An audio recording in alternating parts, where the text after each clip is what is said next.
Hi students, welcome back to my class.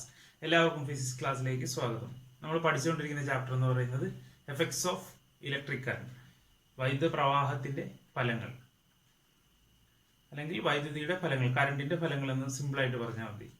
കുറച്ച് effects പഠിച്ചു, പിന്നെ കറണ്ടിന്റെ ബേസിക് ഡെഫിനിഷൻ പഠിച്ചു, പിന്നീട് നമ്മൾ ഓംസ് ലോ പഠിച്ചു. ഓംസ് ലോ എന്താ? V = IR.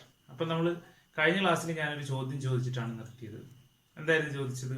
ഒരു റൂമിൽ 3 ബൾബുണ്ട്, 3 സ്വിച്ച് ഉണ്ട്. അപ്പം സ്വിച്ച് ഇട്ടാൽ ബൾബ് കത്തും, പക്ഷേ നമുക്ക് ബൾബ് കാണാൻ പറ്റത്തില്ല. അപ്പോൾ സ്വിച്ച് ഇട്ടിട്ട് അകത്ത് കയറണം, എന്നിട്ട് തിരിച്ചിറങ്ങണം, എന്നിട്ട് പുറത്ത് വന്നിട്ട് വേണം ഏത് സ്വിച്ച് ഏത് ബൾബിൻ്റെ ആണെന്ന്. ഒരു പ്രാവശ്യം മാത്രമേ അകത്ത് കയറുവാൻ പറ്റുകയുള്ളൂ. അപ്പോൾ അതെങ്ങനെ കണ്ടുപിടിക്കാമെന്നുള്ളതായിരുന്നു ചോദ്യം. അതെങ്ങനെ കണ്ടുപിടിക്കാമെന്ന് വെച്ച് കഴിഞ്ഞാൽ നമ്മൾ എന്ത് ചെയ്യണമെന്ന് വെച്ച് കഴിഞ്ഞാൽ ആദ്യം ഒരു സ്വിച്ച് ഇടുന്നു. സ്വിച്ച് ഇട്ടതിന് ശേഷം കുറച്ച് നേരം അതിങ്ങനെ കത്തിക്കിടക്കാൻ അനുവദിക്കുന്നു. അതിനുശേഷം നമ്മളത് ഓഫ് ചെയ്യുന്നു. അടുത്ത സ്വിച്ച് ഇടുന്നു, നമ്മൾ അകത്ത് കയറുന്നു, നോക്കുന്നു. അപ്പോൾ കത്തിക്കിടക്കുന്ന ബൾബ് എന്ന് പറയുന്നത് ഇപ്പോൾ ഇട്ടിരിക്കുന്ന സ്വിച്ചാണ്. 2 എണ്ണം ഓഫായിട്ട് കിടക്കുകയാണ്. 2 നമ്മൾ പിടിച്ചു നോക്കുന്നു. അപ്പോൾ ഒരെണ്ണത്തിൽ ചൂടുണ്ട്, ഒരെണ്ണത്തിൽ ചൂടില്ല. ചൂടുള്ളതെന്ന് പറയുന്നത് നമ്മൾ തൊട്ട് മുമ്പ് ഓൺ ചെയ്തതാണ്.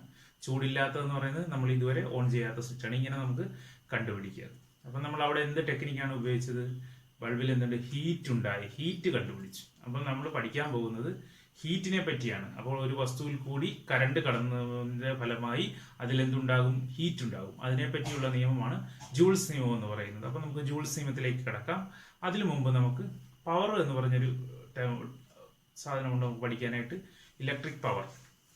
പവർ എന്ന് പറഞ്ഞാൽ എന്താണ്? പവർ എന്ന് പറഞ്ഞു കഴിഞ്ഞാൽ 2 സാധനങ്ങളുണ്ട്. എന്തൊക്കെയാണുള്ളത്? വോൾട്ടേജും ഉണ്ട്, കറണ്ടും ഉണ്ട്. രണ്ടിന്റെയും ഗുണനഫലമാണ് പവർ എന്ന് പറയുന്നത്. അപ്പോൾ നമുക്ക് നോക്കാം. പവർ എന്ന് പറഞ്ഞു കഴിഞ്ഞാൽ പവർ P = ഇക്വേഷൻ എന്ന് പറയുന്നത് VI ആണ്. അതായത് പവർ എന്ന് പറഞ്ഞാൽ എന്താണ്? V എന്ന് പറഞ്ഞു കഴിഞ്ഞാൽ വോൾട്ടേജ്, I എന്ന് പറഞ്ഞു കഴിഞ്ഞാൽ കറണ്ട്. അപ്പോൾ വോൾട്ടേജിന്റെയും കറണ്ടിന്റെയും ഗുണനഫലമാണ് പവർ എന്ന് പറയുന്നത്. പവറിന്റെ യൂണിറ്റ് എന്ന് പറയുന്നത് വാട്ടാണ്. Watt is the unit of power. WATT, watt is the unit of power. V എന്ന് പറഞ്ഞാൽ വോൾട്ടേജ്, I എന്ന് പറഞ്ഞു കഴിഞ്ഞാൽ കറണ്ട് ആണ്. അതിന്റെ വോൾട്ടേജിന്റെ യൂണിറ്റ് വോൾട്ട് ആണ്, കറണ്ടിന്റെ യൂണിറ്റ് ആംപിയർ ആണ്. അപ്പൊ നമുക്ക് അടുത്തത് പവർ V = എന്താണ്? VI ആണ്. നമുക്ക് ഓംസ് ലോ അറിയാം. V = IR ആണ്. നമ്മൾ വിക്ക് പകരം എന്ത് എഴുതാം? V കണ്ടുപിടിക്കണമെങ്കിൽ V കൊത്തിപ്പിടിക്കുക. അപ്പോൾ V = IR ആണ്. നമ്മൾ വിക്ക് പകരം IR കൊടുത്തെങ്കിൽ ഈ വിക്ക് പകരം IR കൊടുത്തു. പിന്നെ ആരുണ്ട്? ഒരു ഐയും കൂടെ ഉണ്ട്. വിക്ക് പകരം IR കൊടുത്തു, പിന്നെ ഒരു ഐയും കൂടെ ഉണ്ട്. അപ്പോൾ ഐയും കൂടെ ഗുണിക്കുമ്പോൾ എന്ത് കിട്ടും? I² കിട്ടും. അപ്പോൾ I² R എന്ന് കിട്ടി. എന്താണ്? പവറിന്റെ രണ്ടാമത്തെ ഇക്വേഷൻ എന്ന് പറയുന്നത് I² R ആണ്. പിന്നീട് നമ്മൾ എന്ത് ചെയ്യും? ആദ്യം നമ്മൾ എന്തിനാ സബ്സ്റ്റിറ്റ്യൂട്ട് ചെയ്തത്? വിക്ക് പകരം സബ്സ്റ്റിറ്റ്യൂട്ട്. ഇനി നമുക്ക് ഐക്ക് പകരം സബ്സ്റ്റിറ്റ്യൂട്ട് ചെയ്യണം. എന്ത് പറ്റും? V/R ആണ്. അപ്പോൾ നമ്മുടെ പവർ P = VI ആണ്. ഐക്ക് പകരം സബ്സ്റ്റിറ്റ്യൂട്ട് ചെയ്യാൻ V എഴുതി, ഐക്ക് പകരം എന്ത് എഴുതും? V/R എഴുതി. വിയും വിയും കൂടെ മൾട്ടിപ്ലൈ ചെയ്ത് എന്ത് കിട്ടും? V² കിട്ടും. അപ്പോൾ എന്ത് കിട്ടി? V²/R. അതാണ് പവറിന്റെ മൂന്നാമത്തെ ഇക്വേഷൻ. അപ്പൊ നമുക്ക് എന്ത് കിട്ടി? പവറിന് 3 ഇക്വേഷൻസ് കിട്ടി. പവറിന് 3 ഇക്വേഷൻ ഉണ്ട്. എന്തൊക്കെയാണ്? VI ഉണ്ട്, I²R ഉണ്ട്, പിന്നെ ആരുണ്ട്? V²/R ഉണ്ട്. അങ്ങനെ പവറിന്റെ 3 ഇക്വേഷൻ VI, I²R, V²/R. ഇതാണ് പവറിന്റെ ഇക്വേഷൻ. അടുത്ത നമ്മുടെ ടോപ്പിക് എന്ന് പറയുന്നത് ജൂൾസ് ലോ ആണ്. Joule's law of electrical heating. അതായത് നമ്മൾക്ക് എന്തറിയാം? ഒരു വസ്തുവിൽ കൂടി കറണ്ട് കടന്നു പോയി കഴിഞ്ഞാൽ അത് കുറച്ചു നേരം കഴിയുമ്പോൾ എന്ത് പറ്റും? അത് ചൂടാകും. അപ്പോൾ ഒരു വസ്തുവിൽ കൂടി കറണ്ട് കടന്നു പോയാൽ എന്ത് ഉൽപ്പാദിപ്പിക്കപ്പെടും? താപം ഉൽപ്പാദിപ്പിക്കപ്പെടും. നമ്മൾ മുമ്പ് ഒരു ക്വസ്റ്റ്യൻ പറഞ്ഞല്ലോ, അതുപോലെ തന്നെ നമുക്ക് എന്ത് പറ്റും? നമ്മൾ ഏത് സാധനം, TV ആയാലും മൊബൈൽ ആയാലും എന്തായാലും കുറച്ചു നേരം ഉപയോഗിച്ച് കഴിയുമ്പോൾ അതെന്ത് പറ്റും? ചൂടാകും. അപ്പോൾ ഹീറ്റ് ഉണ്ടാകുന്നതെന്ന് പറഞ്ഞു കഴിഞ്ഞാൽ നമുക്ക് നോക്കാം. ഹീറ്റ് എന്തിനെയൊക്കെ സ്വാധീനിക്കുന്നു എന്ന് നമുക്ക് നോക്കാം. അപ്പൊ ഹീറ്റ് എന്ന് പറയുന്നത് ജൂൾസ് ലോ എന്താണെന്ന് പറഞ്ഞത്, ഒരു വസ്തുവിൽ ഉൽപ്പാദിപ്പിക്കപ്പെടുന്ന താപം അല്ലെങ്കിൽ ഹീറ്റ് എന്ന് പറയുന്നത് അത് എന്തിന് ആനുപാതികമായിരിക്കും എന്നാണ് പറഞ്ഞതെന്ന് ചോദിച്ചു കഴിഞ്ഞാൽ I²RT എന്നാണ് പറഞ്ഞത്. I എന്ന് പറഞ്ഞു കഴിഞ്ഞാൽ കറണ്ടാണ്, R എന്ന് പറഞ്ഞാൽ റെസിസ്റ്റൻസ് ആണ്, T എന്ന് പറഞ്ഞു കഴിഞ്ഞാൽ ടൈം ആണ്. അതായത് കറണ്ടിന്റെ യൂണിറ്റ് എന്താണ്?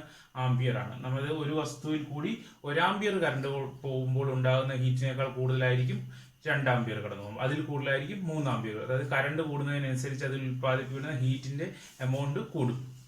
അത് കറണ്ടിനനുസരിച്ചല്ല, കറണ്ടിന്റെ വർഗത്തിനനുസരിച്ചാണ്. സ്ക്വയർ ഓഫ് ദ കറണ്ട് ആണ്.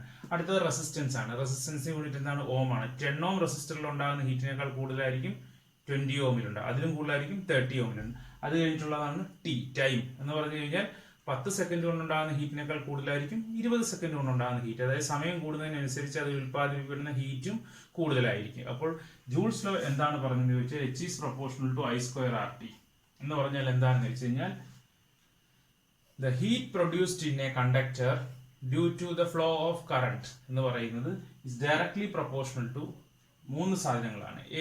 മൂന്ന് സാധനങ്ങൾ തമ്മിൽ മൾട്ടിപ്ലൈ. ആ മൂന്ന് സാധനങ്ങൾ എന്താണ്? ഒന്നെന്ന് പറയുന്നത് സ്ക്വയർ ഓഫ് ദ കറണ്ട്, രണ്ടെന്ന് പറയുന്നത് റെസിസ്റ്റൻസ് ഓഫ് ദ കണ്ടക്ടർ, മൂന്നെന്ന് പറയുന്നത് time of flow of current. അതായത് the heat produced in a conductor due to the flow of current is directly proportional to the square product of the square of the current, the resistance of the conductor and the time of flow of current. മലയാളത്തിൽ പറയുകയാണെങ്കിൽ ഒരു ചാലകത്തിലൂടെ വൈദ്യുതി കടന്നു പോകുന്നതിന്റെ ഫലമായി അതിൽ ഉൽപ്പാദിപ്പിക്കപ്പെടുന്ന താപം, heat. താപം എന്ന് പറയുന്നത് ഈ മൂന്ന് സാധനങ്ങളുടെ ഗുണനഫലമാണ്. ഈ മൂന്ന് സാധനം ഏതൊക്കെയാണ്? ഒന്ന് കറണ്ടാണ്, മറ്റേത് റെസിസ്റ്റൻസ് ആണ്, മറ്റേത് സമയമാണ്. അതായത് ഒരു ചാലകത്തിൽ കൂടി വൈദ്യുതി കടന്നു പോകുന്നതിന്റെ ഫലമായി ഉൽപ്പാദിപ്പിക്കപ്പെടുന്ന താപം എന്ന് പറയുന്നത് ചാലകത്തിൽ കൂടി കടന്നുപോയ കറണ്ടിന്റെ വർഗത്തിന്റെയും ചാലകത്തിന്റെ പ്രതിരോധത്തിന്റെയും വൈദ്യുതി കടന്നുപോയ സമയത്തിന്റെയും ഗുണനഫലത്തിന് നേർ അനുപാതത്തിലായിരിക്കും. അങ്ങനെയാണ് ജൂൾ നിയമം പറയുന്നത്. നമ്മുടെ പ്രൊപ്പോർഷണാലിറ്റി സൈൻ കളയാൻ വേണ്ടിയിട്ട് നമ്മൾ എന്ത് ചെയ്യും? ഒരു കോൺസ്റ്റന്റ് വെച്ച് മൾട്ടിപ്ലൈ ചെയ്യും. ഇവിടുത്തെ കോൺസ്റ്റന്റ് എന്ന് പറയുന്നത് 1 ആണ്. അതുകൊണ്ട് H is equal to I² RT എന്ന് പറയുന്നതാണ് ജൂൾസ് ലോ. അപ്പൊ നമ്മൾ ജൂൾസ് ലോ ചോദിക്കുമ്പോൾ H ഈസ് ഈക്വൽ ടു ഒന്നും അറിയില്ല എന്ന് പറഞ്ഞാൽ ഇക്വേഷൻ പറയാം. H is equal to I² RT ഇതാണ്. അപ്പോൾ ഓരോ സാധനം H എന്ന് പറഞ്ഞാൽ എന്താ? ഹീറ്റ് ആണ്. യൂണിറ്റ് എന്താണ്? ജൂൾ ആണ്. ഒരു കാര്യം കൂടെ അറിഞ്ഞിരിക്കും, ജൂൾ എന്ന് പറയുന്നത് വേറെ എന്തിന്റെയൊക്കെ യൂണിറ്റ് ആണ്? വർക്കിന്റെ യൂണിറ്റ് ജൂൾ ആണ്, എനർജിയുടെ യൂണിറ്റ് ജൂൾ ആണ്, ഹീറ്റിന്റെ യൂണിറ്റ് ജൂൾ ആണ്. വർക്ക്, എനർജി, ഹീറ്റ് മൂന്നിന്റെ യൂണിറ്റ് എന്താണ്? ജൂൾ ആണ്. അപ്പോൾ ഹീറ്റ് എന്ന് പറയുന്നത് I² RT ആണ്. പിന്നെ പ്രത്യേകം ശ്രദ്ധിക്കേണ്ട ഒരു കാര്യം, ടി എന്ന് പറഞ്ഞ ടൈമാണ്. ടൈമിംഗ് സെക്കൻഡിൽ തന്നിരിക്കുന്ന സമയമാണ്. അപ്പോൾ നമ്മൾ ഇവിടെ നോക്കുക. ഇനി നേരത്തെ എഴുതിയതുപോലെ തന്നെ ഇവിടെ നോക്കൂ, I² RT ആണ്. ഐ എന്ന് പറഞ്ഞാൽ ഓംസ് ലോ അനുസരിച്ച് ഐ എന്ന് പറഞ്ഞാൽ എന്താണ്? V/R ആണ്.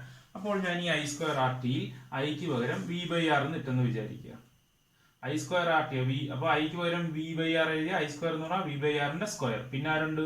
ഒരാറുണ്ട്. പിന്നെ ആരുണ്ട്? ഒരു ടി ഉണ്ട്. അപ്പോൾ V² by R² into R into T. ഇവിടുത്തെ ഒരാറും താഴത്തെ ഒരാറും വെട്ടിപ്പോയി. പിന്നെ എന്തുണ്ട്? V² T/R. അപ്പോൾ ഹീറ്റിന്റെ ഒരു ഇക്വേഷൻ V² T/R. ഹീറ്റിന്റെ ഒരു ഇക്വേഷൻ ആണ്. അടുത്ത ഇക്വേഷൻ എന്താണ്? നമ്മൾ ഐക്കാണ് ഇട്ടത് ഓംസ് ലോയിൽ നിന്ന്. ഇനി ഓംസ് ലോയിൽ നിന്ന് എന്ത് കണ്ടുപിടിക്കാം? R കണ്ടുപിടിക്കാം. R എന്ന് പറഞ്ഞാൽ എന്താണ്? V/I ആണ്. അപ്പോൾ നമ്മൾ H ഈസ് ഈക്വൽ ടു എന്താണ്? I² RT ആണ്. നമ്മളെ മുമ്പേ ഐക്കാണ് ഇട്ട്, ഇപ്പൊ നമ്മൾ ഇടാൻ പോണത് ആറിനാണ്. അപ്പോൾ I² R എന്ന് പറഞ്ഞാൽ എന്താണ്? V/I അതിൻറ്റു T. I² എന്ന് പറഞ്ഞാൽ 2I ആണ്. ഐന്റെ ഒരൈയും വെട്ടിപ്പോയി. പിന്നെ എന്തുണ്ട്? I ഉണ്ട്, V ഉണ്ട്, ടി. IVT എന്നുള്ള നമ്മുടെ സൗകര്യത്തിന് എഴുതണം. VIT എന്ന് എഴുതുക. എങ്ങനെ എഴുതിയാലും കുഴപ്പമില്ല. അപ്പോൾ നമുക്ക് പറയാനുള്ള സൗകര്യത്തിനാണ് VIT വീറ്റ് എന്ന് പറയാം. അപ്പോൾ ഹീറ്റിന്റെ മൂന്നാമത്തെ ഇക്വേഷൻ ആണ് VIT. ഇനി നമ്മൾ ഈ ഇക്വേഷൻ ഒക്കെ നോക്കുമ്പോൾ എന്ത് കാണാം?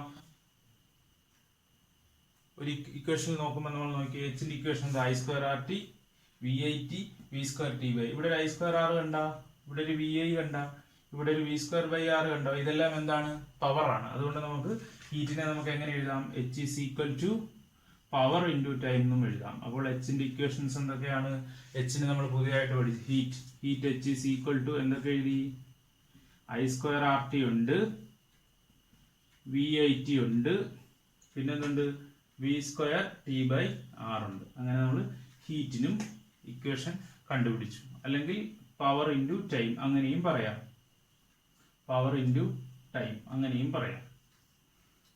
ഓക്കെ.